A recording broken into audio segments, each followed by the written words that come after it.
ভারতীয় মুসলিমদের প্রথম রাজনৈতিক প্রতিষ্ঠানের নাম কি? ক. সেন্ট্রাল ন্যাশনাল মোহামেডান অ্যাসোসিয়েশন, খ. মুসলিম লীগ, গ.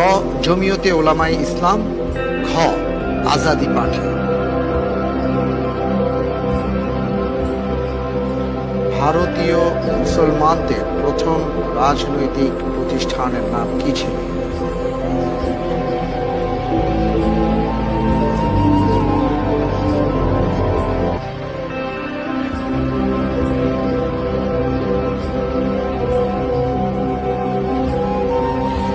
আপনার হাতে আরো একটি লাইফলাইন আছে, প্রয়োজন হলে ব্যবহার করতে পারেন।